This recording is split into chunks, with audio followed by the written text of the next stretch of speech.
only to realize that most of the workforce are actually not Gambians, not by a deliberate design by the contractors, but the unfortunate situation that our people are not coming forth to be to be employed on these sites, and they are paying good money for this. So we want to urge and appeal to young Gambians who are interested in having skills in road construction to contact the different contractors at different places so that they can be absorbed by the system if the places are not full so far, and they can have the skills at the same time get paid. The resident engineer of Nyomi Hakalan Loop Secondary Roads, Vincent Atanga, explains the progress of the project so far. Regarding the progress of the works, I should say that the project commenced in October 2020. We've commenced with the earthworks and civil works. Civil works, it's mainly the box culverts. Maybe we'll stop at some of them. Right now, the box culverts, we have a total of 67, and we have close to 50 completed by now. That's the box culvert. It's we start from there before we proceed with the pavement layers. And for the road itself, we have approximately 12 kilometers sealed. That means with the and Bengali, Bafuloto, the earthworks are completed. We are working on the pavement layers. From Albreda going to Bafuloto, we are also working on the earthworks right now. Minister Silla reminded the young people that the fund that is constructing the road is from the taxes they and their parents pay, saying the government should have been happier and prouder to see its own people engaged and benefiting from their own tax money. Binta Jallo, iAfrica News.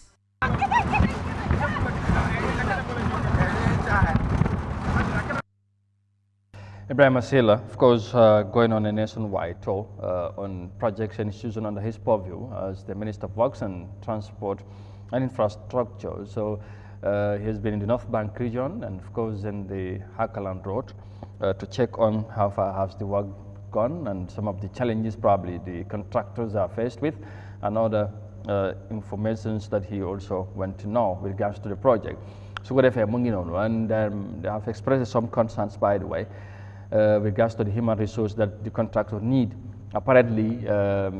according to what he says, is that the unfortunate part of it is that the human resource or the personnel needed to support the work, especially the youth or the workforce, has not been available as expected in the country. So the contract need to go all the way to Senegal or to Bissau to look for people to help them do the work. So I think that is the disappointing side of things, as you have just found on the ground. Yes, mon ñu taxaw tuuti ci foofu xam naa nañ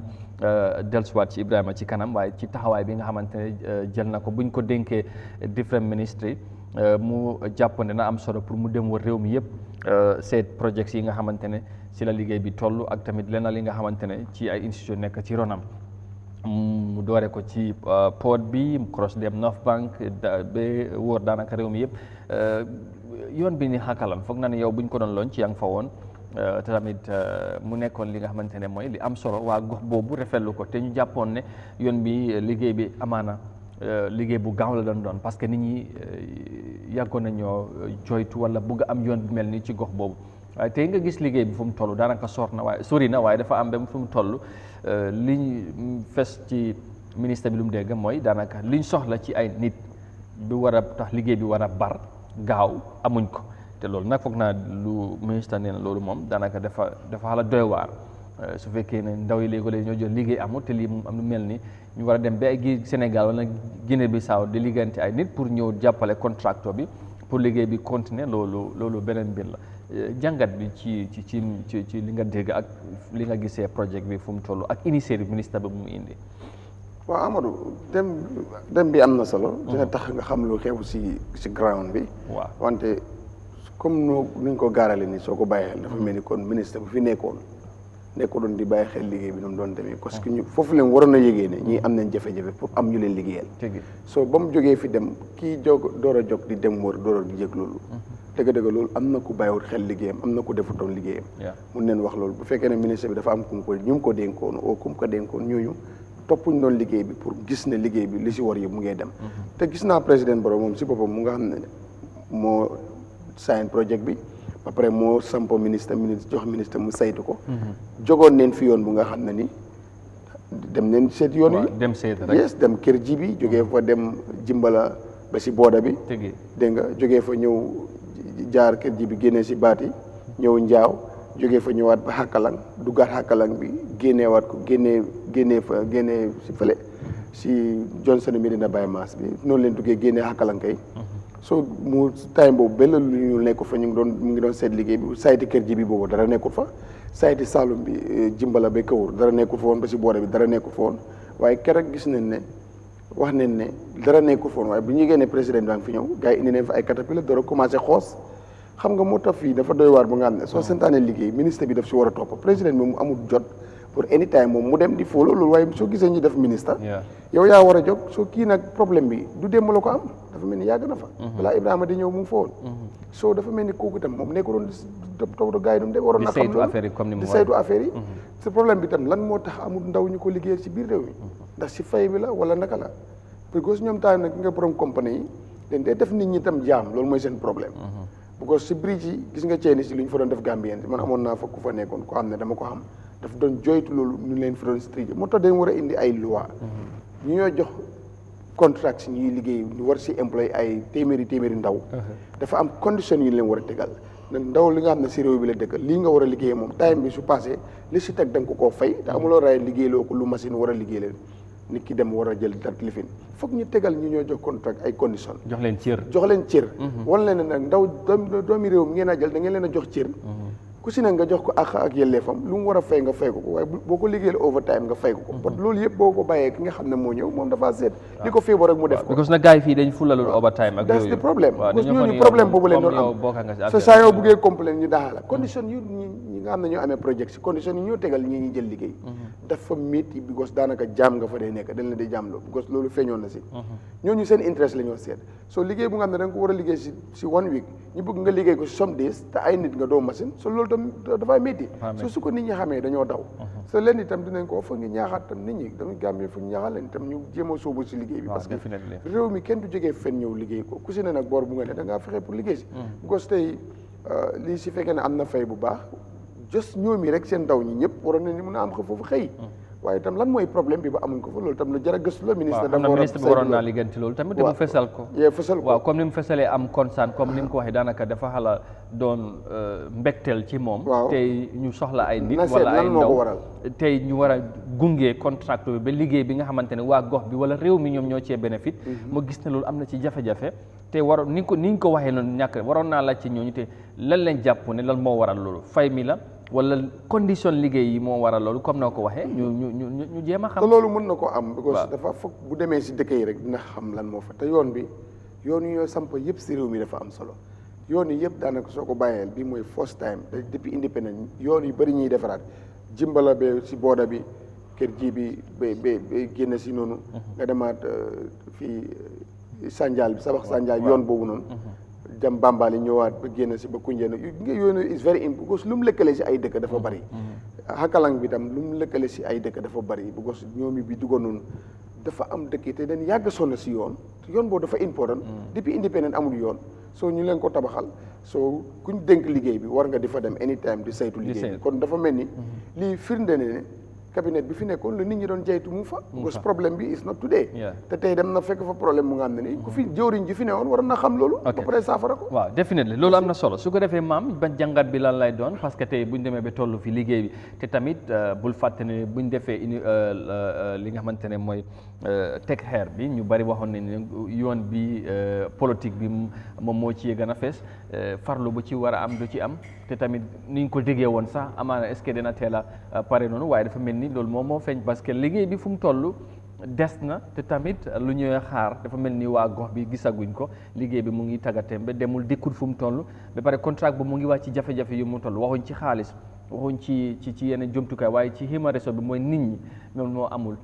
loolu naka la ko mun a nit mun a déggee wala ban jàngat nga ci mun a am ak tamit nga dem léegoo-léegi ci liggéey yu bari ci yoon wala yeneen projets yi doomi réew yi duñ ci dee bari mu nekk li nga xamante ne beneen jàngat bu ci mun a feeñ. waaw jërëjëf am na solo yoon moom mooy yombal dem ak dikk. waaw fépp fu ñu ci def taxawaay rek ngir askan yu fa dëkkee ñu mun cee gis seen bopp seen dem ak dikk mu yombal lu ñuy rafetlu la. waaye boo ñëwee ci liggéey bi ak taxawaay bi nguur dafa am wareef askan wi nga jiite dafa am lu leen warlu sa diggante ak ñoom. boo xoolee tey bu fekkee contracteur bi daf ne human resources mooy problème xaalis bi mënta liggéey bi nit ñi ñoo ko mën a liggéey. équipement yi luñ bari machines yi luñ bari tey machines yi boo leen tegee benn place rek duñ pousse duñ paas. foog nit ñi ñooy jëfandikoo machines yi liggéey mën a am. boor bi nga xam ne foofu la liggéey bi amee bu fekkee ndaw ya fa nekk gisuñ seen bopp ci liggéey bi wala ndaw ya fa nekk ñoo bëggut a liggéey ñoom nañ génn ñu leeral nit ñi wane ne bëgg-bëgg bi de mooy ne doomu réew mi tey projet boo teg ci biir réew mi rek war naa yokk employment either one way or the other dafa war a create employment tey mun loo nekk ci kaw gi ngay yaakaar nawet ñett juróom-benn weer rek yu nekk ngay am dara liggéey bu mel ni ñëw weer bu nekk nga mun cee am xaalis boo mun a gisee sa bopp war cee teral say waajur nga toog banque sa loxo ne yow gisuloo liggéey. waaye est-ce que loolu tamit dafa du mel ni amul lu ci laxasu. waaw tey contracteur bi waratoon xaar saa ministre bi la doon dem moom waroon naa mun a feesal lu teel a leeral loolu wala mu wax ko. nit ñi xam lan moo xew parce que tey moom dañ ko jox timeline fi bi ngay door ak ki ngay jeex su demee nag bi nga xam ne jafe-jafe am na. waroon na cee mun a addu fesal ko balaa 26 months bi ñoo teg xeer bi. waaw la moo nekkoon promise bi loolu la gaa 26 waaw moo nekkoon promise bi. léegi foofu laa lay waxee léegi dama ne la. ki nga xam ne nawet la yaakaar ci kaw gi yëpp boor boobu nawet lañ yaakaar yàlla ju taw nga dem yaakaar dunde yaakaar la bay juróom benn weer léegi nag yow ñu war laa wax weer bu nekk wala contrat bi boo xëyee dañ lay fay wala bu fekkente ne lii nga liggéey bu paree ñi fay la kooku bu ñàkk liggéey am na lu laxasu ci yëf yi loolu moo jaral gëstu moo jaral lijjanti waaw ndax lu tax mu jaral leeral mooy dafay nekk problème tey doomi Gambien si yëpp bëgg a liggéey Gambia bu ñu amee projet doomi Gambien si mënuñ cee gis seen bopp mënuñ cee liggéey lan mooy problème bi onasan léegi li ëpp ci liggéey yi ñi ñu koy jox ay foreigners lañ onasan ñoom ñoo dee téye contrat yi léegi nag bu fekkee yow da nga téye contrat nga nekk foreigner nga war a prioritize Gambien si force nga bëgg jël ñooñu di leen wan ne ku mën def ku mënul nga bàyyi loolu tamit day tey xel ci doom bu juddoo ci réewam waaw condition yi liggéey ñu leen di liggéey ak yu mel noonu comme moon ñam ko léegi dafay doy waar gis nga condition bi gën a métti mooy nga ne nit ki boo mënee nga def boo mënul nga bàyyi gis nga motivation ak encouragement bokk na ci nga gëmloo nit ki ne mun nga koo def saa yoo may xëy di ma wax ne mun nga koo def rek damay sax ci di ci def daf laa motiver waaw daf maa motiver waaye tey yow nga gis ku nga xam ne dëgg la musta toog ci caterpillar nga ñëw mu gis liggéey bi bëgg caterpillar dem roñ xeer indi onasaan nga ñëw ne ko ma ne gis nga lii nii naa borom dafa discourage wala comme li ña ngi waxoon tey nit ki liggéey nga war koo fay contract daily nga téye ko weekly nga war ko fay monthly nga téye ko mu jël période bu nga xam ne borom dafay toog gis boppam su fekkee du ko bëgg li muy def dëggantaan dafay toog ne man lii ndax jarati na ko wala yow ki nga koy defal mu leer la ne kii moom lim la woon mooy sa réew xam nga lan moo ma fi indi xaalis bi ñu may fay liggéey bi bu baaxee bu baaxul su ma yoon nekku ci yéen ñi dëkk ci réew waaw exactly waaw te léegi yow borom bu ko war a liggéey ci 3 days li nga ko war a fay condition bi nga koy tegal pour mu jot ko problème la léegi ñëw tamit ci li nga xam ne moom moo nekk ministry bi dëgg la comme ni ko ñang waxee former ministre of work Baye Lamine Diop la tey bu fekkente ne projet bi dañ ne woon 26 months la depuis ñu teg ko ak léegi am na doing evaluation nekkuma di ko xayma waaye xam naa ne léegi mu jege ko waaye 26 months is almost it's nearly 3 years waaw about 2 years something. 2 years something la waaw. waaye da ngay gis ne 2 years few months. ñang xam na boor yooyu bu baax waaye man barki démb laa jógee boori Sabax understand nga waaye boo gisee liggéey bi lu ci bari comme niñ ko wanee nii noonu la liggéey bi taxawee understand nga. du nekk Sabax bu ko Sarakunda. waaw mooy sooy génn waa dem dëkk bu Serigne bi nekk noonu Serigne Ousmane. understand nga yoon yooyu yëpp man gis naa ko. Sabax Njaayeen da ngay gis ne yoon yooyu daanaka mu ngi taxaw man gisuma fa benn jóori béton bu ñuul sax li ma fa gis rek mooy caterpillar yaa ngi wër understand nga moto yaa ngi wër waaye suuf bu xonq bi nga fay gis te loolu lañ la won léegi nii. su ñàkk farlu wala liggéey bu mel noonu dem ba léegi ñu door liggéey bi parce que léegi tamit ñu bari dañoo jàpp nuñ ko defee ci àll bi wala ci ob bi ci kaw gi ak yu mel noonu tey léegi nga fe ñàkk leen jox cër la parce que liggéey bi dafay door ñëw dundal joxe leen yaakaar tamit ñu ne ñëpp bu dara jotee par exemple élection jublu dañoo ñëw garaate yoon bi ñëw teg ay suuf wala teg xeer ak yu mel noonu waaye liggéey bi farlu bu ci war a am léegi kilifa yi sax duñ ci taxaw di bàyyi xel comme ni mu feeñee ni tey comme ministre bu fa nekkoon wala waaw waroon naa mun a xam lan mooy problème bi waaye te lii mu ngi soog a fees te tamit liggéey bi te waroon naa weesu fi ba contracteur bi moom ci boppam di ci fesal ay jafe-jafe yi am ci liggéey bi waaw xam nga Amadou loolu sax man gëm naa ne ci jamono buñ toll léegi loolu ku nekk ci nguur di ko xalaat yaa ngi nax sa bopp tey Amadou doomi siyaaraar la bu toogee gis na ñu ngi bëgg a neenal siyaaraar ci nax leen tegal leen xeer dem ngir seen vote si wala politique wala élection ndax yow sa bopp boo toogee ak sa conscience sa gëm-gëm nga war a toog gis sa njaboot ñuy dund lu mel noonu exemple bu fekkee foofu la ñuy wax ci kaw gi former PS Ministry of Works Modou K Cissé doomi foofu la ndax moom dina toog mu war a xalaat ñu yaakaar ne tey dañuy nax njabootam wala askanam ci lu nga xam ne duñ xaar njeextal bi yooyu should be out of the box of nit ñi gëmloo ne tey nguur yi loolu la ñuy xalaat pour ñi ci kaw gi wala nguur yi buñ koy xalaat tam dañuy nax seen bopp. waaye est-ce que doxalin bi du ko wane. is what I'm saying. because su fekkee nii lay demee yow yaa ngi gis ne yoon yu nekk ci Greater Banjul bi yëpp tey ñu ngi ko dem inspect daanaka every time te liggéey baa ngee dem nu mu waree OIC road project bu ñu starté léegi daanaka bu ñu commencé ba léegi affaire yaa ngi continué taxawul. waaye fale moom daanaka bu mu dooree ba léegi dafa mel ni naxaata la wala woon lañ ni bu ñu leen soxalee ñu dem yëngal. bu yëf yi passé ñu soog a xalaat dégguloo bu ma la wax Saloum non teg xeer bi lu yàgga président bi di toon di seet projet yi ndax ñu ngee dem man nit yi ñoo ne bu ñu yégee ne mu ngee ñëw leen fa indi machine gis nga loolu lan la loolu contracteur yi ñoo yëpp nit ñi wala san waaye nag contracteur bi bu defee yenn ay ku jox contracteur bi am na ci leen ko jox nag waaw exactement problème bi mooy ne because after sax am na ku ma ne daal mooy problème bi because duñu wax ne dañoo ñëw teg xeer nga war a commencé liggéey 3 months after ñëwuloo président bi mu ngi faa ñëw ndax tam contrat bi liñ seqoon na moom jox nañ ko so loolu tam foofu laa la wax léegi foofu moo tax ma ne la ñun ñaar lañ mën a put accountable ministre bi nga xam ne liggéey bi ci ñoom la nekk ak contracteur bi nekk diggante askan wi ak nguur gi waaw because contracteur bi yow mi nga xam ne yow yaay xaar liggéey bi pour mu mate ci contracteur bi nga ko yaakaare contracteur boobu nag bu demee mu jël contrat bu nga xam ne amut requirement yim niit pour mu faciliter projet bi moom ci boppam dafa war a won nit ñi ne lu leer laay wax de benn pre-finance la wala ñaar li ci war jotaguma ko foog lépp mate ma doog a mën a continuer liggéey ñoom ñoo de dañ ne kuy kala cover nguur gi waaw because of dañoo bokk mbuus non loolu la xam nga soo am na looy doxalee contrat boobu bu jeexee xëy na balaa nga amaat beneen dafaa nekk problème foog nga jéem a nappal affaire yi bañ a leen waaye nag dem nañu ne ku ci am biggest responsibility wala government bi omi contract bi between dem ñoom xamante neen fan la delay bi nekk lu mel noonu tamit xaalis dafa manqué lu tax demut dañ koy xam waaye kenn du génn gis nga rek président war a ñëw rek nga indi traité waaye dut baram bu ci war a mën a am mooy ministre bi wala nguur gi nga ci mën a parce que tey ñoom ñooy joxe contrat te yow ki ngay jox contrat war ngaa xam lan la mun ak lim munut liggéey bi ndax attan na ko wala attanut ko ak tamit bu fekkee ne li ngeen nangutoo mu ngi koo doxal wala doxal bu fekkee ne moom am na ay jafe-jafe ci diggante bi war naa am dat obligation mu ñëw mu Amadou rendre la compte li ko gars yi di waxee gis nga li ngay wax nii dëkk bi dafa am lu nga xam ne foog dañ ko war a dàkkal tey li ci ëpp ci contracteur yi nga gis nii duñ dee am human resources bi duñ dee am knowledge bi duñ dee am capacity bi waaye dañuy dem jël contract bi ñang dafay ñëw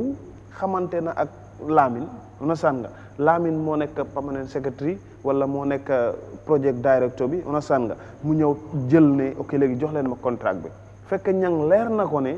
amut falle ak moromam ci lu mën a fas liñ soxla waaye lu muy def mooy Amadou mu ngi amee dara xaaral ma jël Amadou maam mu ngi amee dara Séni mu ngi amee dara nga jël ñooñu nga boole leen nga ne nañ leen dem ngeen liggéey nga jël Amadou nga jox ko benn xaaf xaalis ci lim soxla woon ci liggéey bi mu dem nga jël maam nga jox ko benn quota ci lim soxla woon mu dem ba ci biir mu ne ñang ana xaalis bi on ensemble fekk yow ñang léegi bu war a fay Amadou $100 lekk na 50 bi di xaar beneen $100 bu ñëw kon lii moo dee delay problème bi exactly lii mooy problème bi te loolu lañ war a dakkal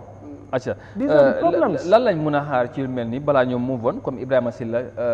dem na gis xam problème bi war nañoo xaar mu taxaw ci gis na liggéey bi continuer waat waaw du nekk dem rek xool jafe-jafe bu fa nekk war naa xam lan moo koy du ko koos mu ut si saafara pour liggéey bu gën a continuer gostam lii duñ mën may contract bi lii mel ni ku bëgg a jël ecos 26 months in provision government nu mooy waxee ni already indi na pion pour lay aw ma liggéeykat li mooy aw ma liggéeykat mu ne mu ngi dem ba Sénégal ak Bissau foofu lay loolu already rek indi lay moom pour 26 waaye lay bi is not genuine wax bi nag pour mu ferankoo laay waroon naa wax nit ñi lan moo waral loolu thank you lan moo waral loolu loolu tam ministre bi war na ko mën a xam moom su ko neexee moom yoonam du si ne parce que dañ saay na ki contract déet bu ñu soxla déet boobu leen bëgg waaye tam pour jàppale ndaw ñu fa ne war na yónnee foofu ñi ko gëstul lan moo tax contract bi di fi bàyyi doomi Gambien si ne mënut leen a am bay ko uti Sénégal wala Bissau so loolu daf foog ñu càmbar ko bu mu yem rek si dem bi baax na gis nga lii mooy ku dénk liggéey da nga war a dem moom dafa ñëw fekk na fa projet yi nga xam ne ñi ngay dem war na see saytu gëstu seet fu mu toll liggéey bi ñu baral ko parce que dafa war a dem kon bu jafe-jafe yi commencé feeñ comme ni ma ko waxee si gannaaw ki fa nekkoon am na lu mu waroon rek te defu ko nit ñi xam ko léegi nit ñi xam nañ ko moom it na gëstu lan moo tax tudd loolu is very simple si ñoom am nañ fa ci ama koo xam ne ni si mooy si moo leen représente foofu noonu si région bi nag kooku gisee ndaw ñi laajte leen lan mooy problème bi dañ dee am sax ñu gëstu ko waaye bu ñëwee toogaat nii rek bu fa demaatee dina fa fekk dañ dee am sax youth chairman bu nekk regional chairman dañ dee am youth chairman bu nga xam ne moom moo dee nekk diggante ndaw ñi ak local authorities yi youth chairman yi seen bopp war nañoo mën a gëstu lii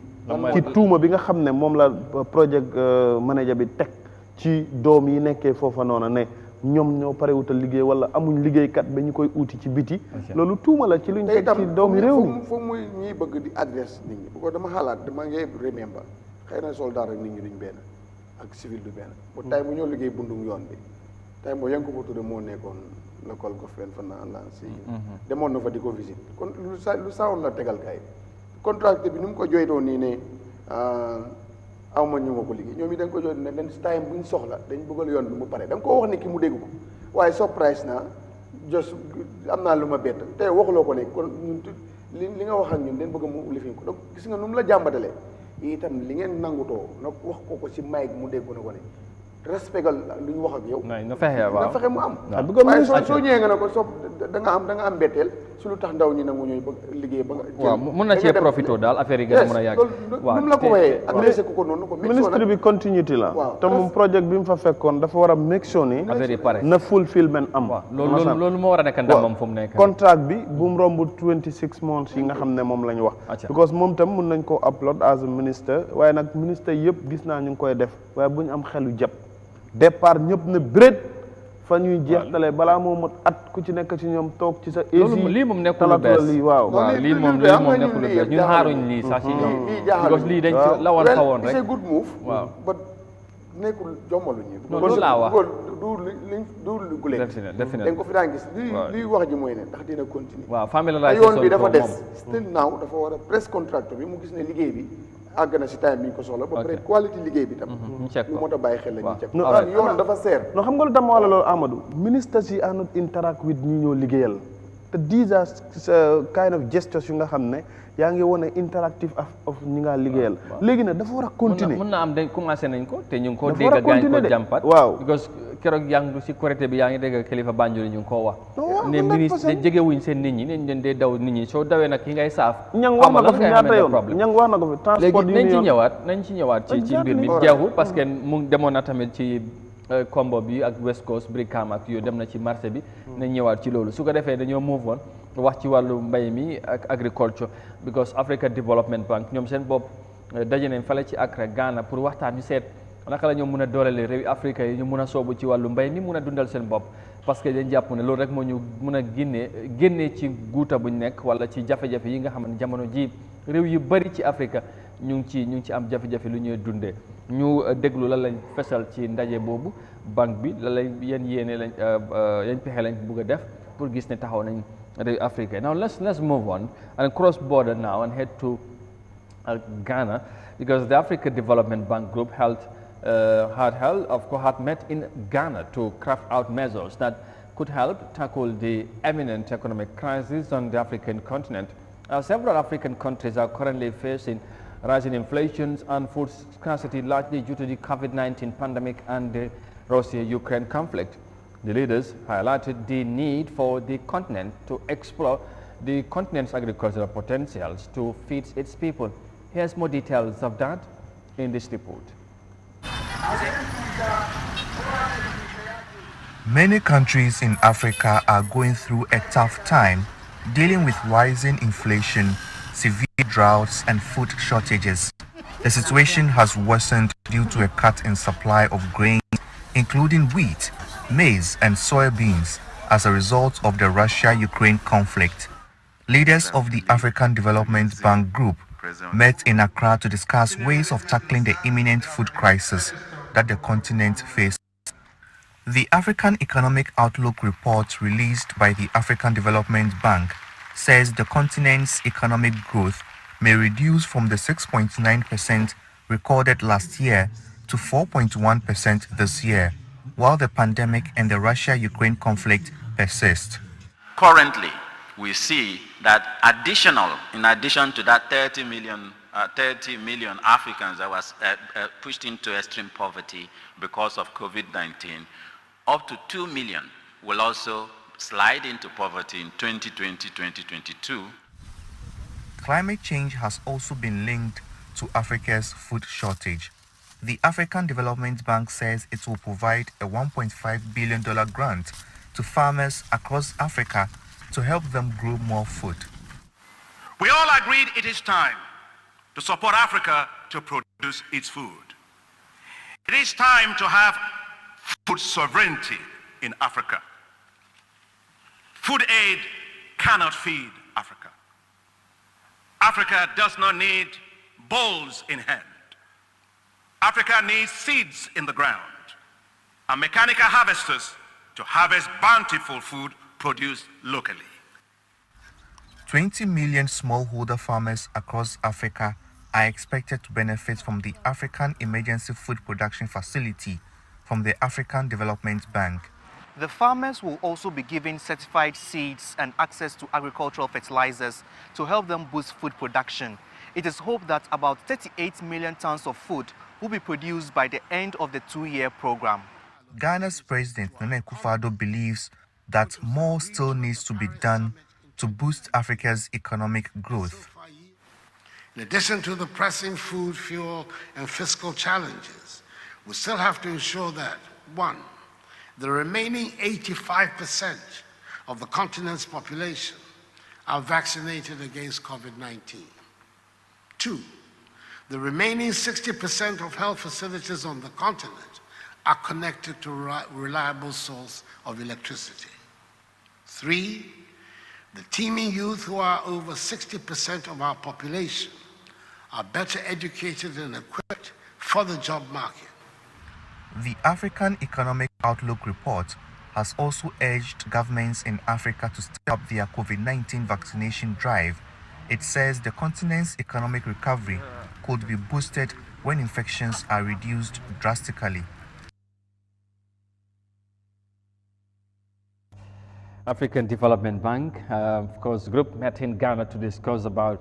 how, or to initiate measures, how to help African countries deal with the current economic crisis, and of course, also support the continent to explore its agricultural potentials. As we all know, that's the way to go, as they have said, because apparently the way everybody seemingly going or is struggling is something else. Yes, mon ñang ñu ñëw ci affaire mbay bi tey tamit dafa mel ni kon ni ma koy waxee ñun moom def ñu yitteel affaire mbay parce que dañ jàpp ne loolu rek moo ñu mun a génnee ci jafe-jafe ñoo dund te dafa mel ni du ñun rek tey dafa mel ni problème bi wala tolluwaay bi yaatu na ba ñu mun naa wax ne Afrique xam na la mooy léegi problème bi parce que African Development Bank ñoom banque bu yàgg taxaw la ci Afrique dimbale réew yi lebale ne xaalis dugal ko ci yu bari yeneen projets yi waaye ren dañ dajee Ghana pour waxtaan ñu gis ne des na wala jot na pour ñu gën a soobu ci wàllu mbay mi jàppale ci réewi Afrique xayma nañ ci ay lu ëpp foog naa billion one something jàppuma lim bi waaye xam naa $1 billion yu xaalis bi bëri na dimbale ko réew yi pour ñu gën a yaxanal wala yaatal wàllu mbay mi tey lu mel ni buñ ci tolloo ñu gis ne problème bi bëri na te ñeneen am Afrique du mun a continuer di dundee li nga xamante dañ ko jéggaane ci biti lan moo war a doon jàngat bi ci acte yu mel ni tey ñu def ko Ghana gis nga président Ghana bi mu ngi fa te tamit African leaders yu bëri xam naa nañ bàyyi xel ndaje bu mel ni wala am fa ay représentative waaye dafa mel ni jeexital bi taxaw farlu ci liggéey bi moom moo xala des naka nga gisee ndaje bu mel ni waaw comme nañ ko daan gisee fii yàgg nañ ko waxtaane am nga mbiri mbay suñ ko junjoo rek ñun daf ñu dee yëngal because dañ xam ne yow wóor na leen li lii su ma ko defut du ma dund waaye ñaata at African Development mu ngee wax ñu ngee dimbale Africa léegi nag suñ tuddee yooyu ba pare da ngay dellu si siwaat nga sa kër yow naka leen dundee loolu naka leen dundee African Development lu mu nekk di def si mbéy mi nga fàtte keneen tam because ku ne nag fi nga ne loolu ngay mën a lijjanti dafa mel ni bi ñu dee dégg wax ci because duñ ko dee jëfee di am benn impact wax yàgg nañ ko waa africaine foog ñu seet naka la ñoo dundalee seen bopp waaye ba léegi ñu ngi si gannaaw soo rawatina rek réew mi nekk the unfortunate part is réew bu mel ni comme Gambia nga dem ba wax ne ngay jàngal ndaw yi xale yi nga leen agriculture is the backbone of the country with all that said and everybody know it openly clear ne loolu mooy lu wér te wóor waaye yet still mun loo farlu ba loolu mu nekk sa yitte nga taxaw ci ba nga mun a dundal sa bopp thank you su doon moto nga ne mooy machine bi léegi nag mooy engine bi léegi engine bi su baaxul ndax machine dina dem so this is the problem moo tax mënuñoo dem te ba léegi kenn indiwul fi lu bees te den toll si jamono ju ñu war a am lu bees pour mu foo pour réew mi mun a at least dundee 30% of loo xam ne ni si réew mi la jógee but this is the problem initiative bi former président moo ko fi amoon but after that gas nañ ko suul bu ko lu mu fi indi woon yëpp si mbiri mbay gisatuloo si incis gisatuloo si dara benn xottu sax gisatuloo ko fi ñu ko ñëw ut si sampaatuñ fi wala initiatuñ beneen mbir mu nga xam ne ni dina ñuroog loolu wala lu xam ne dina move forward system of agriculture bu ñu am fii nii amut dafa mel ni sax dañ ko gën a rey because mu nga li koy gën a rey mooy ne right now baykat yi foo dem ñi ngay yuuxu well am nañ lay Ukraine Russia bi moo tax government teg na si génne na si $1,000 si nangam ba dafa des xam nga mbéy bi du engrais rek si nekkoon na génne nañ mbéy jamono right now àlla bu ñu ko war a def xam nga comme ni ko gars yi di waxee Gambia ñu ngi am virgin lands xam nga something like that noonu leen loolu nii du fertilizer right now definitely but su fekkee ne nag tool yi maam yi la foog nga def ko si so lan la ñoo xaar 3 or 4 5 months si noor bi ñu ngi si waroon a béy lu nga xam ne nii tey loolu lu mu mën a jural koom si waa réew mi kenn xamul loolu nu mu doy te mu ngi àll bu nga xam ne depuis maam Adama wàcc suuf ba léegi na menoon la mel kenn mosu faa def dara Gambie ñaata kilomètres ñaata hectares lañ si am kenn ci ñoom ku doon àddu foofu ci experts yi mu ngi wax ne mbas mi jafe-jafe bi mu indi ci 2020 bi 2021 économie bi Afrique bi dafa xala wàññeeku te ñu ngi séntu ne dina gën a wàññeeku parce que jafe-jafe bi am diggante Russie ak Ukraine yu mu indi ci économie Afrique bi parce que lu ñoo dundee lu bari foofu lay jógee ñëw si so loolu sax la gars yi te dafa mel ni Covid bi waroon naa jàngal surtout continent bu mel ni comme Afrique am nga yàgg nañ ko fee wax waaye gis nañ ne loolu dama gis ne rek xam nga lu ma gis rek mooy ne dañ mel ni comme nga takka sa fas rek nga defal ko lii doo gis left lu and right si kanam rek ngay gis loolu leen def Afrique lonet loolu leen def njiiti africain si ñoom it ñu ñëw def ko suñu askan. this is the problem doo gis sa left doo gis sa right si sa kanam rek te sometime am na lu am ne si sa right si sa right loolu nga war a jël. ñaari fas lañ ko tàmmoon di defal fas wuy tiit wala woy wulli. wala wuy mambukat. mooy woy wulli rek. soo Amadou wuy tiit nga lu gis nii tiit. waxuma Afrique bi Gambie bi laa wax ne wóor na yàlla moos benn 2 years su ko government cee ñoon mbay mi jubli si rek si noor bi am nañ suuf bi dëkk bu yombu ndox la doo gas ta 25 minutes te amuloo ndox foo mënut a dem si Gambie bi wala 30 minutes di nga am ndox ñu gas faay bu wol nit ñi liggéey nit ñi béy bot loolu leen defut dañoo xaar ba nawet ñëw ñu indi ay tracteur joxe ko seen nit ñi indi soom engrais dem sàcc ko jaay ko ren na mu ngi nii du ñu am sax bu ñu sàcc. ministre of agriculture suñu ministre bi dem na too moom seet na affaire yi. kooku wax naa la ne moom mooy am du worst season lifin. parce que barki démb boo jaay du worst season moom moo koy am barki démb rek laa gis Sénégal seen ministre of agriculture mu dem ci faro yi di seet maalo bi buñ bay mu xayma affaire yi wax ne mu gis benn gox mu soo gisee maalo bi da ngay kontaan waaye mu ne lii buñ ko tasaare woon ci yeneen gox yi. because loolu tamit problème bi foofu la. benn gox la dem mu gis mu rafet waaye mu ne lii bu mënoon a yaatu ci biir Sénégal. amaana comme ñu ne dañoo mën a dundal seen bopp. xam nga bu njëkk a maalo Sénégal dañ foog ne Gambien rek moo war a Anglais rek moo war a béy maalo. yeah there's a time laa jël ñu bëri because boode bi ñooñu amuñ dex Gambien rek moo ko amoon pour ñoom maalo béy Gambien rek moo ko war a am te jamono boobu noonu la doon demee. li ngaa béy si maalo da nga koo lekk ba mu ñëwaat. te lu ma jaaxal suuf bi taxuwut de. man soo demee suuf foofu taxuwut lan mooy problème bi. soo demee sooy dugg a Kuntawru nii. ñi nga xamante xam ne ko Kuntawru. parce que Sénégal suñ bëggoon maaro faro barjali ñu ñëw ut si ko Gambie. nga ñëw ut si ko Gambie fii. waaye léegi tey ñoom lu ñoo béy si maalo ñun ñi nga xam ne ñun leen Gambie leen ko bàkkee woon ñoo ko amoon. moo ëpp téeméeri junne yoon soo lu ñoo def mooy ne fokk nguur gi ceeñ président Barrow na ñëw fi dina si dugal private sector bi. ba léegi gisuma ñum dajale ne ñi ñooy private sector yu mu bëgg a waxtaan si mbiri mbay. speech bi leen war a bàyyi nice speech rek ñu ne def na nice speech ñi tàccoo ñu dem ñi teg ko fa. problème bi foofu la bu mu ko loon ci tracteur yi ci fële yundum loolu yàgg na de nawet bële la woon. foofu leen bàkkoo ne sax am nañ engrais bu nga xam ne nii. ñaari season dinañ ko si def te du jeex ñaari season. boobu ñëw ñu pasar foofu lay yabee nit ñi nag. boobu ñëw ñu nga xam ñi ko sàcca teguloo dara ñooñu tey ku noon tey duñ jëndee 2500 engrais duñ ko doon jëndee loolu. konoon sax profit la nekk ci réew mi. because ñoom mënoon nañu ko sax. because store yaa ngi fi mënoon nañ koo teg foofu. mënoon nañ koo yokk sax def ko 1000 dollars. profit yi waaw. profit bu fekkee déwén bu yokkoo nañ ci sooraale déwén buñ ko buggee amaat bu fekkee yokku na tamit fekk ñoom jafe-jafe du mel noonu. lan leen wax nit ñi waaw ñooñu Gambien ñoo ñoo disappoint nit ñi yow yàlla sax bind nit di ko disappoint yow nga taxaw ne ñoo disappoint nit ñi nga bàyyi ko noonu mu dem doxi soxla te di seen people ñoo nekk foofu ba léegi de ñoom la de bu 3000 bi sax wala 2005 bi bu ko nit ñi jëndut gars yi dinañ ko baana de lu leer laa lay wax ni because Sénégal moom danaa demaat nag gisuma lu koy tere demaat because lii problème bi mooy ne fii comme lu ma la waxal fii rek 75% duñ ko mën a jënd parce que ku amul dépense boo ko ndee ak bàyyi saako maalo jeex yow di nga fi bàyyi saako maalo di fi dem di jëndi saako engrais du mën a possible. ok maam xëy na sax moo dem fu mu dugal si président bi li mu waxoon mbéy mi mu ngi cee wax te right now sax foog naa mu ngi cee gën a wax addu waaye moom ku dégg yàgga président Barrow moom mu ne moom priorité am mooy infrastructure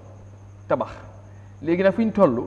lan moo war a doon priorité bi déggantaan ci fu ñu toll bu ñu gisee adduna bi fu mu toll jafe-jafe yi dundu bi ñëpp di jooy ñu ngi yaakaar ne war nañu initier dara pour ñu gën a yaatal suñ mbéy mi gis nga African Development Bank lu ñu wax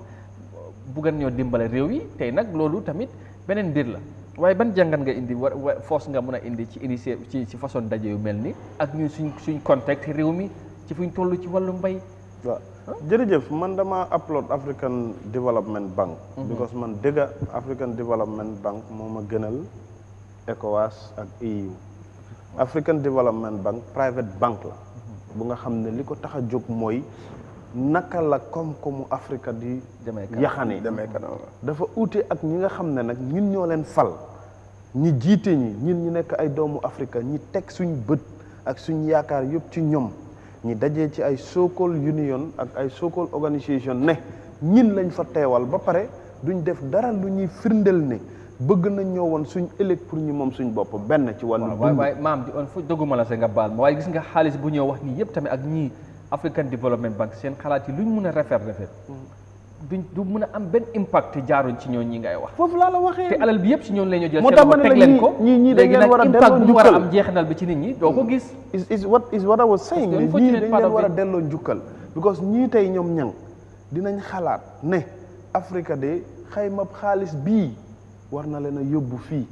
xayma xalaat bii buñ ko dugalee ci wàllu mbay buñ ko dugalee ci wàllu wér-gu-yaram buñ ko dugalee ci wàllu njàng dina dox African development loolu mooy seen doxalin ak seen xalaat waaye tey ñooñu mënuñoo jëfee dara ñëw forcer Gambia wala jël xaalis jox ko Gambia nga jox ko baykat yi ci nguur gi la ñuy jaar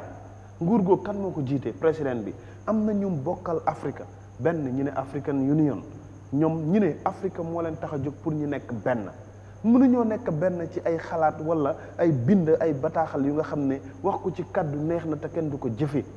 yooyu mooy xalaat yi léegi nag lii am solo mooy yaa ngi ko doon wax léegi coming back to président Barrow dëgg la daf na infrastructure mooy priority Jammeh daf fi def infrastructure ñi nangu ko ñi bañ ko def na fi infrastructure tali yi def na ko fi onasaan samp na fi GRTS samp na fi university bi onasaan nga you name them moo fi samp Gam Petroleum bi ak bridge yu bëri loolu infrastructure la infrastructure yooyu mu doon wax 18 February 2022 bi ñu nekk nii keroog independent bi ci kaddu moo ne foog ñu dellu ci mbay mi because of dund bi moom moo ko wax ci kaddu léegi nag tey bu ñu war a dellu ci mbay mi xoolal tey mboq moo bokk ci li gën a neex a mbay ci wàllu dund li muy am rombul ñetti weer pour mu ñor boo ko jiyee fi muy foccee fu muy demee bay ñor pour nga war ko jëfandikoo rombul ñetti weer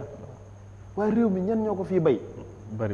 bariwut ci baykat yi koy bay ci kaw gi ñu ci bëri liñ koy bayee mooy benn def ko cere ñaar nga bay ko bu demee ba toll ci fu mu ñoree nga indi ko baykat yi dañ koy bay sax ñun ñi ci kombo fii ñoo koy njëkk a yëy waaw léegi tey nga commencé ñu jaay dafay mboqa 25 benn mboq 25 dalasi waaw benn rek nga te mboq moo gën a neex a bay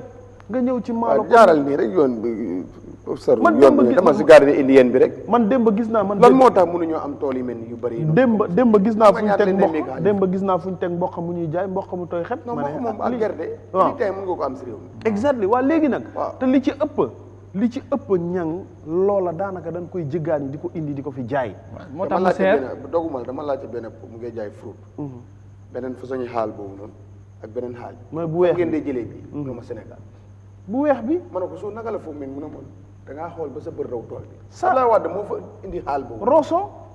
moo dem si naar yi jëli xaal boobu jiw yi def ko fa Rosso Mauritanie ak Rosso Sénégal man damay wax ne lan moo tax ñun lu mel ni comme pompiteer ak soble lu mel Sénégal mun fa baax ñu koy bay ba ñoom ñu mun a export mu ñëw fii dem ci réew ñun mënuñ koo bay fii ba mun a dundal suñu bopp yow da wax pataas bi gën a yomb bay waaye traité wuñ ko foofu ay big man ñoo ko fa nekk di def de loolu mooy affaire bi nag foofu ay borom xaalis ñoo ko fa nekk xam nga boo demee Fuuta fii nguur gi ñu ngay def de waaye tamit pataas nga gis doom bu yem ni suuf bi te ñun waaye nga faafa daf day jëli soble Thiès mu ne ma man lu ma jaaxal soo gisee ñooñu fu ñoo bay mun nga comme fu ñoo footballé dafa wow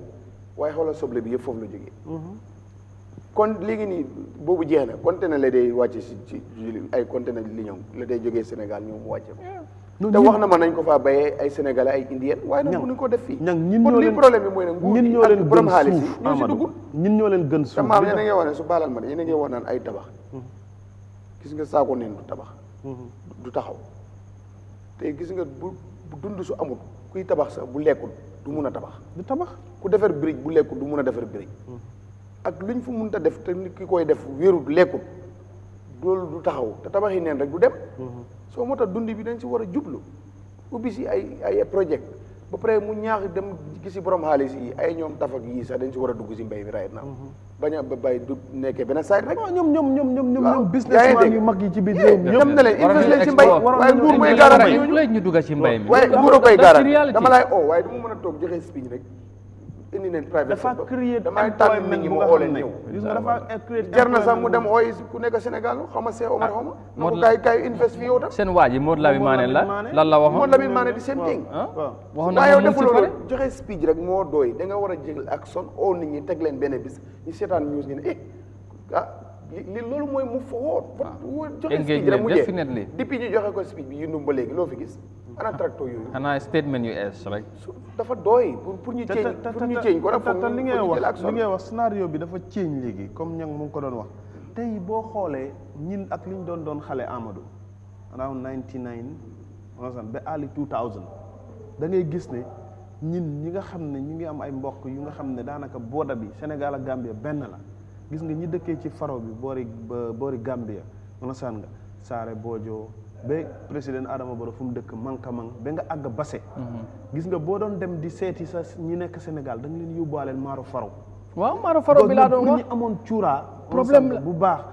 ñi am seen mbokk yu nekk Gambie man fi ma dëkk dem yóbbu leen yoo xam nga man fi ma jógee Sénégal foog ne angale rek moo ko war a def loolu laa la wax Maaro Faro bu ma wax nii waaw soo demee si waxu si luuma bi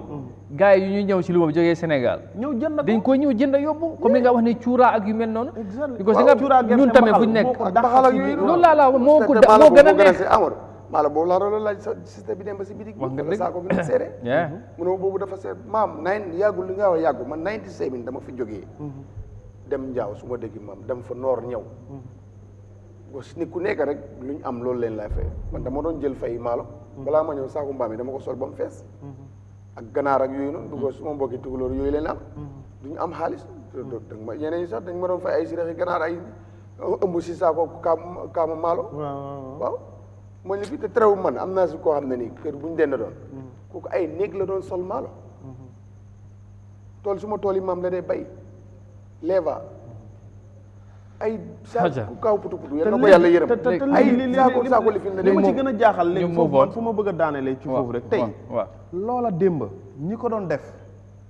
amuñu woon équipement yi am tey ci wàllu mbay. waaw ak xam-xam bi. amuñu woon xam-xam bi. yëpp yokku na amuñu woon awareness bi. tey modernisation bi war nañoo xalaat explo agriculture booba gis nga pour nga bay maalo da nga koy tutu. waaw tey dem na ba. recently nii pour nga bay maalo da ngay use cunwaar. mu dem ba léegi ñi indil la machine yu nga xam ne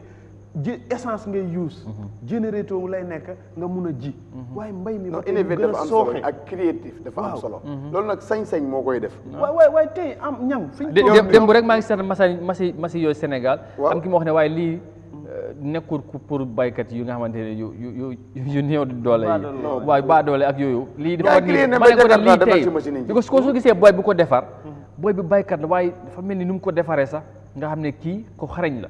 ma ne ko ne kii te boo laajtee machine bi daf la ko jaayee lu seer ma ne ko xam nga lu tax lim ci dugal yëpp moom moo ko ci def te tamit dafa seer waaye tey indi Jakarta bi la ñuy jël waaye may tey nguur gi buy see loolu ko mu invite ko wane ko yow dina nga def lii fa nga ko jaar dooleel ko jàppale ko mun nañ cee jënd sax ay 100 mooy ko jox ko baykat yi loolu la nag dooleel ko am kuy nekk si falang si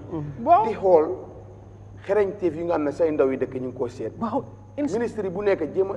encourage kooku noonu encourage ko jéem see initier dara xam nga lii problème bi tey soo demee si dëkk bi nga mun ngaa dem benn Gaykunda wala Jenkunda wala Falkunda wala Jaañkunda bu nga xam ne nii amuñ machine nji amuñ machine golo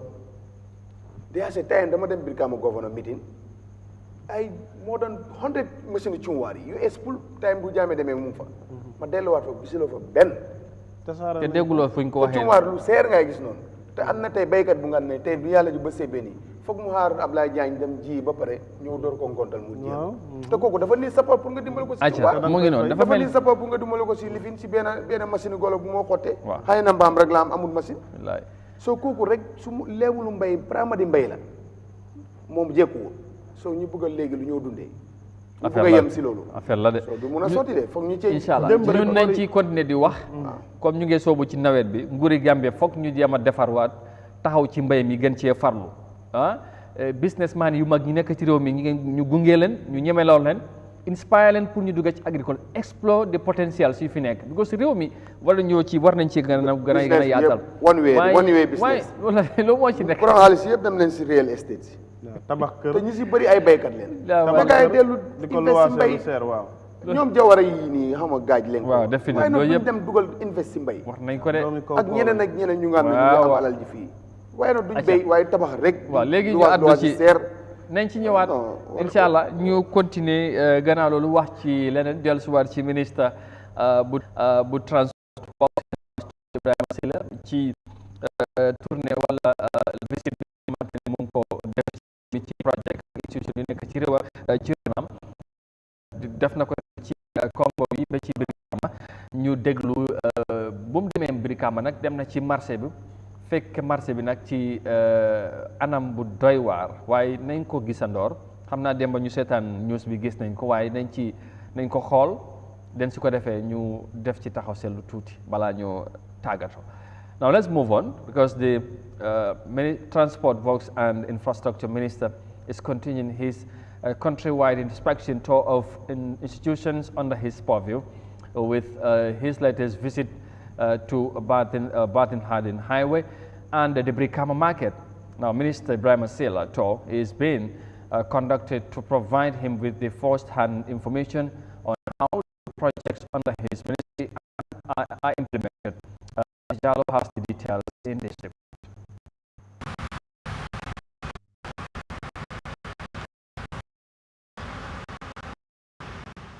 Day 2 of the minister's finalization tour started at Barton Harding Highway, where road construction is currently going on towards Gambians hosting the Organization of Islamic Cooperation Summit earlier this year. Minister said a meeting with the supervisor and his team at the ground. This road construction involves 50 kilometers of 20 new feeder roads and a dual carriageway leading from Kairava Avenue through Barton Harding Highway. It is worth about $20 million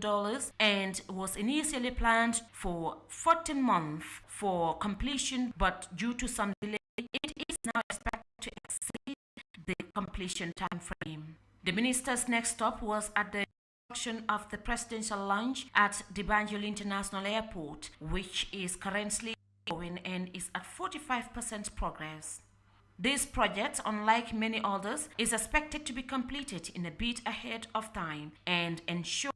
the building is ready for the OIC. Minister Silla and his entourage then visited the Brikama market, and upon arrival at the fish market, he was shocked with what he saw. He, however, took time to encourage the market women and assured them of change in the condition of the market. Brikama Market is one of the major markets in the Gambia with strategic location. The market is endowed with stagnant water with an unpleasant scent, especially at the fish market. Most vendors who speak to us at the market expressed frustrations over the condition under which they are operating their business. I have been operating in this condition for 3 years now. Look at this. We will take woods here for people to have a safe passage. Sometimes the water enters our shops. I want even to show you the whole area so that you can see for yourself. This does not just stop here, it goes around the market.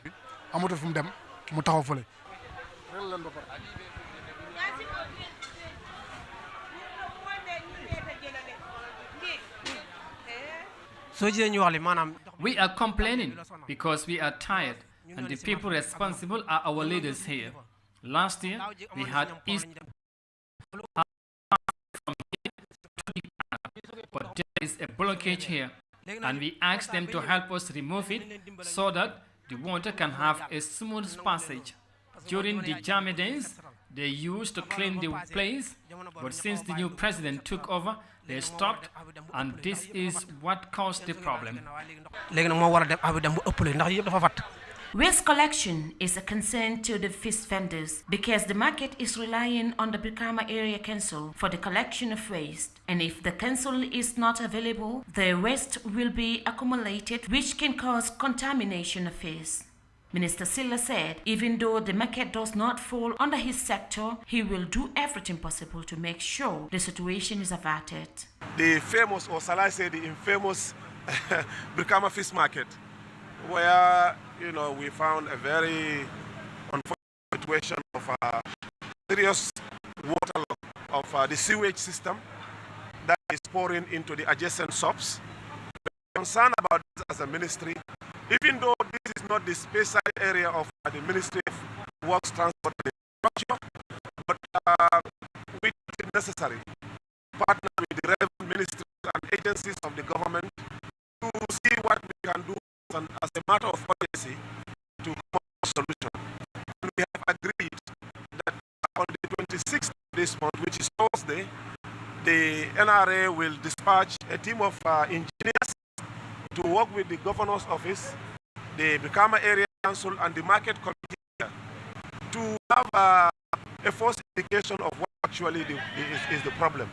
Minister Silla also explained that his assessment tool is critical but is necessary, and he is of the belief that if a solution is agreed upon, the problem could be solved sooner than expected. He also asked the women fish vendors at the market to give them a period of 3 days to drain the sewage system and look at the situation critically to come up with an engineering solution. This is the Brikama market, and of course, as we always do, we go to community and talk to them and see some of the problems that they have and the challenges. And as we all heard from these gentlemen, and of course, in this market, you can see the market is totally dirty. Water, of course, running through the market, because it's coming from inside where the women are selling fish, and the water is coming down to this place where we have the shops where other people come to shop. And of course, as you can see, this market now is really hard for people to come and buy stuff from here, especially food to be made at home. I think this is really, really bad. They all are blaming the Brikama Area Council, but they're saying that the Brikama Area Council also is saying this is not their responsibility, it's the responsibility of fisheries. And now we don't know where the responsibility lies at this stage. This is Binta Jallow reporting for iAfrica TV at the Brikama market. Thank you, Binta. Well, to say this very unfortunate situation, or is it just, how would I say, a dilapidated area, is an understatement, I have to say. But it's really terrible to look at the circumstance or how the Brikama fish market is quite very, very unfortunate, like the minister said. I don't know. Somebody should be held responsible for this. Whether it's the Minister of Fisheries, or is it the Brikama Area Council, or the Ministry? Of course, the Minister of Work said it's not under his purview, but he would, of course, consult or engage the relevant ministries or authorities that are also responsible of the market to make sure something is done to fix this problem. And it's just unbearable. People are working in such terrible conditions, I have to say. I don't know. Lii daf ma jaaxal xaw ma naka la ko nit mun a xoolee di defuñ ci dara te am na ki responsible xaw ma ñu ministre bi mu waxee du moom Minister of Works, Minister of Fisheries la bi Brikama Area Council, waaye ñu ngi leen di fayloo tax comme kenn ki nu mu ko waxee. Unfortunately ñoo leen fi sax gars yi bëggoon na fañ ñu ñëw ñu yóbbule ñoom ñëpp ñu fayloo leen $800 ci nu mu ko waxee moon ñang waaw Butterfield lan mooy seen taxawaay foofu. loolu amati na. Butterfield am na kay. non loolu fa naa amatul de. am na ngi am. ak ñi. Butterfield bi mooy dañ ceeñ tur bi rek foog naa. but is mooy food quality. waaw ñoom Gambien ko ñuy seet affaire yi lekk yi mooy food quality. waaw food quality. food safety ak am na benn institution I just forget the name. institution bank fa. waaw lii is terrible. waa technical wala waaw gën la images yi can you imagine this ni ñoo dundee in this country. lii foog naa salaat lii moom waaw non lii dafa mbalit bi la waaw dañ ko Kucala. waaw léegi lii yi ne moo de rànq yi sax nga añee de. léegi ñaari laaj laa doon def ko si benn ci nii. ñaari laaj laa la doon laaj nga continuer. waaw laaj naa la boobu Butterfield benn ñaar. this is violation of human rights. yeah absolutely. 100%. yeah absolutely. lii léegi ana suñu human rights. activiste yi waaw. ñooñu moom dañ fa ne jàpp ni loolu rek la mooy human rights du xat ne. léegi lii xale bu fi jaar yow boo demee lan moo la war a dal nit ku fi jógee si boppam di togg. wala ki fi te da ngay sa boot sa xale nga ñëw. ngay noyyi lii. maam li ngay añee lu amul añee lu ma añee si lu mel gis nga bii palace la si mas ko surul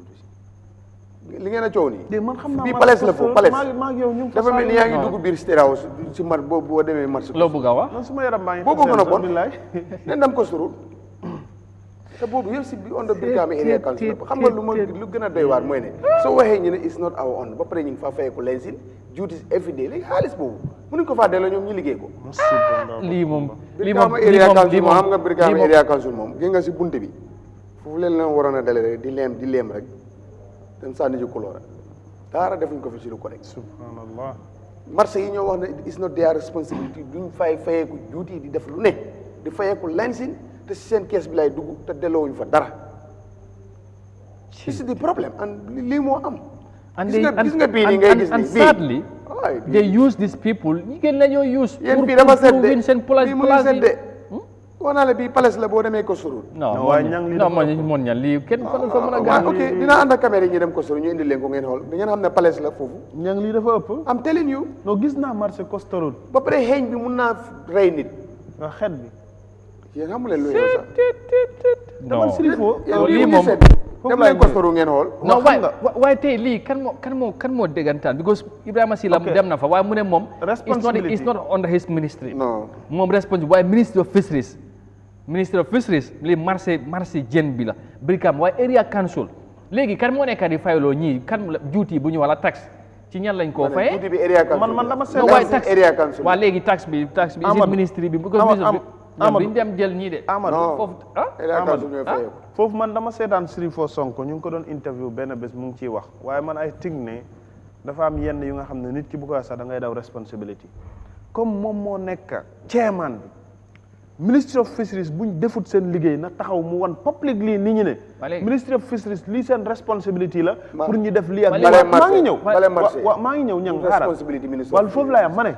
léegi lu ma am mooy lii canal bi moo tëju ay ñaata at ba mel ni ba léegi ndox bi ñoom bu tuuroo ñang foofu laa wax léegi tey bu fekkee dañ ko bëgg a dàkkantale Ministry of Fisheries dañu war a génn ñi leeral waaye Ministry of Fisheries seen bopp seen njaati gi foofu mooy area council bi ak gouverneur bi moom ban njëriñ la am foofu area council bi yow gouverneur ban njëriñ la am sax gouverneur ci boppam muy gis non ñoom su dul ministre bi mu ngi taxaw foofu yes Sané is there su dul ministre bi ñëwee ñi ànd dem da nga fa dañoo am duñ dugg ci marché loolu Amadou amuñ joti loolu taluñ ko even the face moom mun na ne moom xam na ne guilty na with this condition Costa Road gii ñi laa coow ne le yow you are authority in an area you don't do laa waay c'est community market bot di nga fay jaar yee revenue biñ fa di nga fay lensin every year bitik bu nekk am na yi fay $1,000 yi $1,500 yi $750 man maa ngi fa woon di nga fay juuti every day ku faa jaay léegi yow kooku lan moo tax mu ne moomul marché bi ñaata million nga fa de jël si at bi te li nga fa war a defar mu tut 1 million waaye lii suñu waxante lii nii warut a dem soo dëgg lay warut a dem la ñoo jël lay te doo leen fa gis sax responsible Brikama area council ñooñu wax dëgg yàlla amel leen askanu West Coast ak spécial dis Brikama market Costa Road ay sanc bay nang te den ñi ngi bëri marché maa ngi fàttaliku Sukuta tamit Sukuta am na jamono ñu doon ñoom seen boss moo gën a garaaw nga dem si toilette man ñi sa KMC ñoo leen tane de ci toilette KMC kooku mu ngi innovate mu ngi try di def nangam diwut moto mbali kon Costa Road xamuñ sax kuy chairman yi Brikama area council lii élection ñëwee nañu dem si nit ñi di ratatati di wax di jaay bëri wax xam nañ ko lii moom musiba mbaaba kumba la lii pour man lii sanction def si war a am waaw lii wax dëgg yàlla fu muy génne man président bi su gisee lii warut a bàyyi lii mu dem waaw ñaar war na am for exemple Amadou ñaata autorité ñoo nekk West Coast non waaye lii dafa doy waar lu ko ëpp gi Costa Road nañ fa dem ak caméra yóbbu leen caméra foofu noonu su ñoo dem foofu boo takku face masque di nga daan ñang let's take reference from this situation mooy ne right now lii lu ëpp la pour ñu war ko bàyyi mu continuer dëgg la mun nañ laa nangul li nga wax xam ngeen KMC ngeen dëgg non man marché Costa Road dama dem yéen xamu leen lu xew waaw dama leen ne lii palace la boo demee marché Costa Road I agree with you man xam naa li ngay wax marché Costa Road am na place yu nga xam ne Amadou boo fa nekkee xet gi ngay am rek dafa hygienique baaxut pour dundinu doomu aadama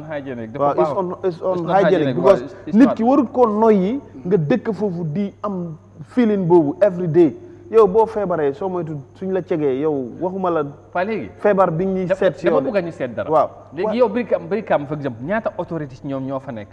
yaa ngi am area council nga am gouverneur bi léegi yaa ngi wax ministry of fisheries nga am ay chairman waaye yaa ngi am ay chairman nga am ay councilors nekk ci indo nga am ay national assembly members in Brikama all these people ñu dañu represent the people of Brikama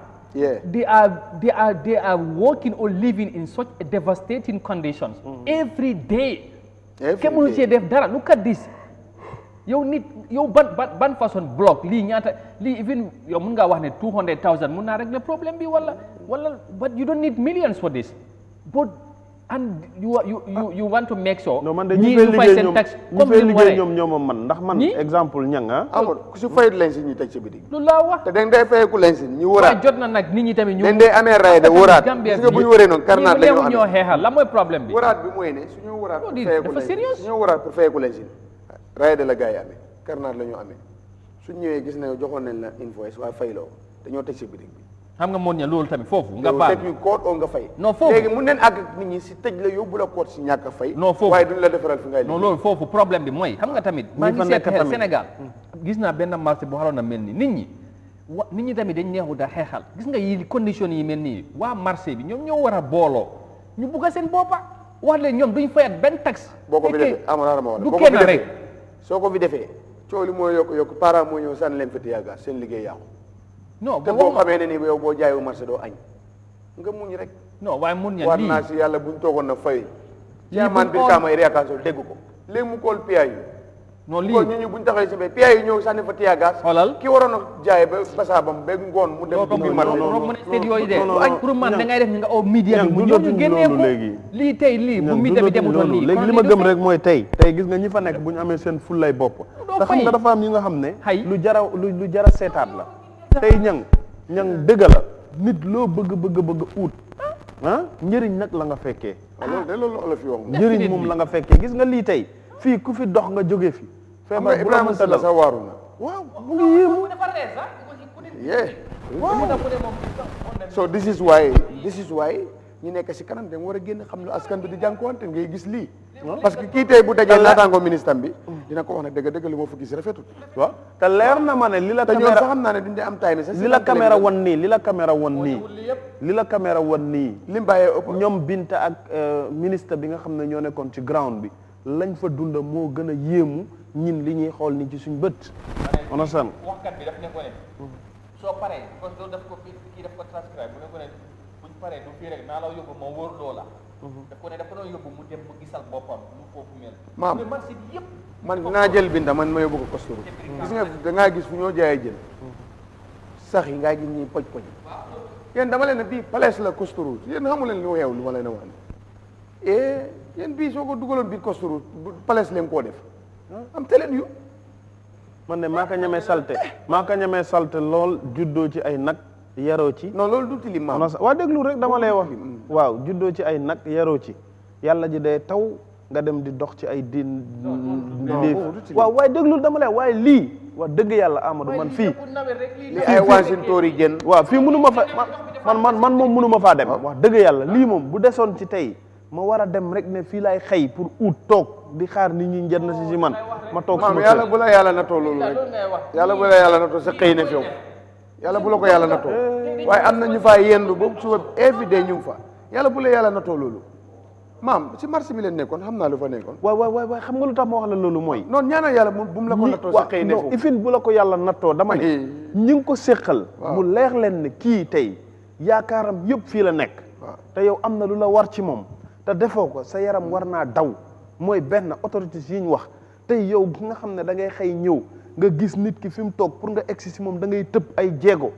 pour nit jënd ci si moom day taxaw fa la ne ko yow lale laa bëgg ndax dinaa ko mën a jot nga ñëw ne kooku na la fay juuti weer dee comme li nga wax nga téye kànnaar ne ko ne yow boo fayul $700 dañuy fay place bi loolu du xolu doomu aadama loolu weakness naa ko waaw loolu ku koy def rek yow waxuma la jullit sax waxuma la gëm-gëm bu munta nekk nit as a human being non waaye Amadou loolu du consent loolu du consent da ngaa fay juuti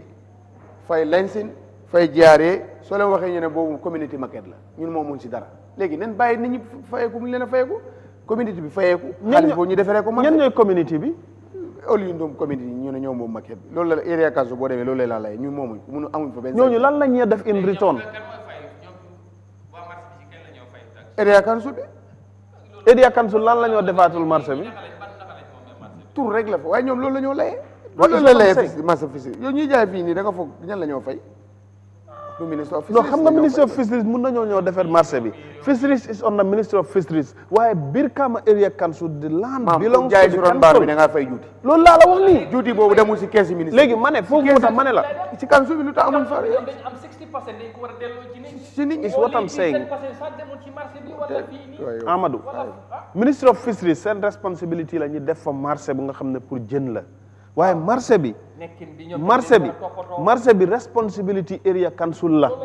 loolu mooy dëgga ak lu mun taxew lu mu tilim area naka bu fekkee ministre of fisheries dañ fay am sax income area council ñoo fay receive li nga xam ne moom moo nekk juuti understand nga ñoom la ñoo fay li nga xam ne moom moo nekk revenue si fa nekka kon ñoom seen wareef la 100% pour ñu xool ne bu fekkee ministre of fisheries am na luñ ciy jot nekkuñ di def in return ci place bi ñee leen hey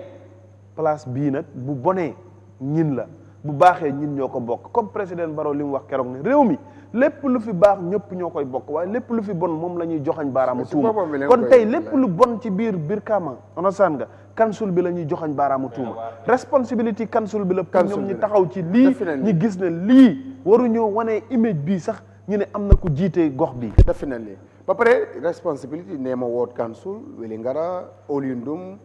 ñoom ñëpp bu ñu foofu la ñoo xëy kon defuñ seen liggéey councilor yi defuñ seen liggéey chairman bi deful liggéeyam ñeneen ñu topp si kawam defuñ liggéeyam soo ko bëggee gàtt tënk sax mooy ne rek Brikama area council suñ defoon seen liggéey lu dal waaw léegi baax na time baa ngi jël pour man lii waruñ koo seetaan because nawet baa ngee ñëw te council si lii nekku Brikama lañ gis te xam naa yeneen council si yëpp affaire yi soo demee yeneen marché yi nii la mel wala fekkee ne sax bii moom moo gën a garaaw waaye ñoom tam am nañ xam nga soo nawet bu jotee moom ISEP waaye léegi yéen condition yi bu melee nii tam ñang mu ngi wax boo demee loolu marché Bohol tamit léegi sax tane na tuuti de foofu de na mel xam nga ministre seen jabar yi duggee wuñ fii fan la ñu duggee ci supermarket duggee wuñ fii Amadou supermarket non am na fii directeur sa seen jabar yi duggee wuñ fii non fa marché Serekunda la ñu duggee de ak marché Brikama fii suñ classe bi la rek ci kaw tali bi suñ jabar yi ñu ngi sàmm foofu basaab bi ak kanji bi pare Brikama bu tawee booy nawet nga dem si nga gis ni jigéen yi si kaw tali bi la ñoo jaay non loolu booy ñun discontri ñun waajuñ de xam nga ne Sirifo jabaram duggewul fii fu jabaram doon duggee du seetaan lii bañ a dem waaye balaa mu doon waaye ñii yëpp xam nañ lu xew balaa nga am place yi am na fi nga dooree jékki-jékki loolu lañ dee fàtte ma ne su dee loolu la kay su dee loolu la kon président Barrow dafa concret marché Kosturu foofu la fos la di daan duggee marché waaye yaa ngi wax ne am nañu responsible foofu mooy council si président bi du mën a jékki ji boobu mu am na yeneen ñu ko war waaye dafa war loolu sax mu am nañu ko war nguur yi ndaw yi mooy council si ñoo ko war a defar loolu nag boobu West Coast la dama la bëgg a woon la rek ne le bari caaman bi duggewul fii ndax ñoom tam ñu ngi am autonomie bi nga xam ne ma ne autonomie bu nga bëgg yaa ngi jëm jël xaalis nit ñi doo leen ko delloo ban autonomie nga bëgg waaw loolu moo si nekk problème bi fekkee da nga bëgg a yeneen development project government bi dafa am subvention bu war a am dooleel council loolu nangu nañ ko waaye nga dem jëli xaalis nit ñi ba pare ci li ñu am nga tëddi bi pare nga ne da nga koo def beneen nga dugal ko feneen nga bàyyi ñooñu ci nekkin bu doy waar loolu dañ ko tegul fenn say jabar yaa fa dem rek amul ma la wax jabari ministre duggewul fa non waaye lii moom nañ ko topp jabari lii moom nañ ko topp lii will go back there again duggewul fa am nga ne jabaram du step fii te gënul ñu faa duggee soo lii problème bi mooy ne nit ñi ñoo war a am fayda li ngeen wax rek non loolu la nit ñi ñoo war a booloo mooy duna léegi ñu jóg si parce que élection am mu ngeen ñoo jubli si léegi nga gis ñi commencé fa dem fa di param su passé ñu bàyyi wan delloo buum sa boy ba nit ñi tam dem war a am fulla ak fayda léegi nawet bi bu ñëwee léegi ñu fal liggéeyal koo xam ne parewul laa defal dara nga ne ko ñu ko fële ñoo war a booloo nit ñi ñoo war a booloo ñoo war a booloo ñu def benn say xam lan moo nekk seen right xam na lan moo nekk seen responsibility xam lan lañ war a taxawee waaye lii nit murloo ñëw di ko ne jël sa xaalis yi moom condition yi mel nii nga koy dundee because ñoom tam bu ñu amoon choice duñ ci dem ci seen policy back yooyu ñooy ñëw dëj sa bëri loolu laa wax loolu dañ ko tegut fenn protest lii de protest génn protest lii moo ëpp njëriñ téeméeri junne yoon protest yi may gis fii yëpp waaw yow da nga wax ne human right ñuy xeex nit ñi di condition nit ñi activistes yi lii lañ war a xeex li mel nii te li def fi bëri human right nag is not only ñu jàpp nit ki tëj ko dóor ko loolu rek ne ko mooy human right lii sax xëtt nga sar sax because am na ñu fay yendu ñooñu dafay yendu dañoo jaay lu ñoo jaay ñaata nit ñooy dem lekki ko la mooy doon kàddu yu mujj yi yow ñu ne ci covid lañ nekk nit ñi dañu war a set sellal léegi lii te lii lii on li yàgg na fii de because gars ñu ne gisoo kii mu ne tay mi nguur bi fi nekkoon dem na xam nga lu boo def ñu ne tay mi nguur Yaya Jammeh tudd na Yaya Jammeh de dañ doon ñëw génnee ndox bi waaye nguur bu bees bi bu ñëwee ba léegi ñoom ci li lañ nekk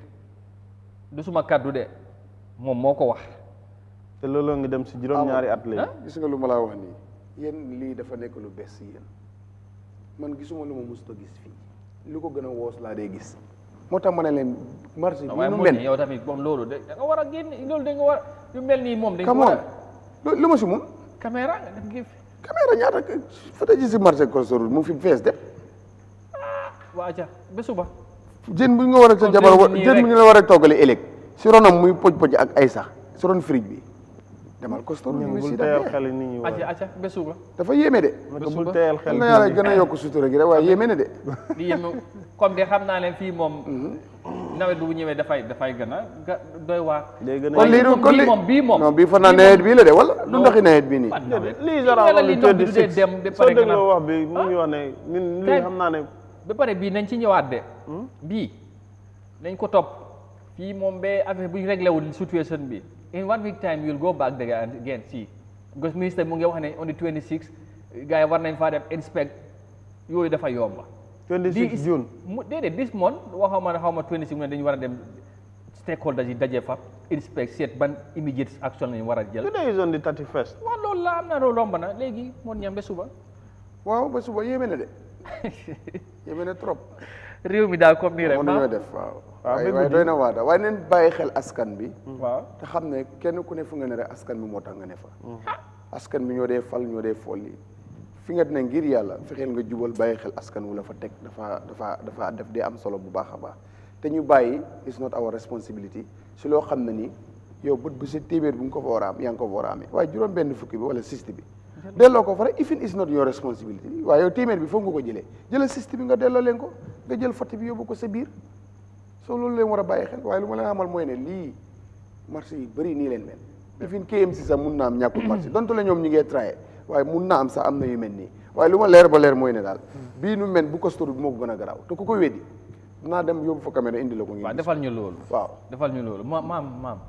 jërëjëf sant ak ngërëm da leen ñeel jox leen dig daje ba guddi xam naa ne xadi bu may déglu may tàggoo talaata ci suba day tiit waaw géew bi non keppaar sax muñ dem keppaar bi tey dina am te same thing lañ fa nar a waxtaane de waaw xadi dinañ si jokkoo ak baykat yi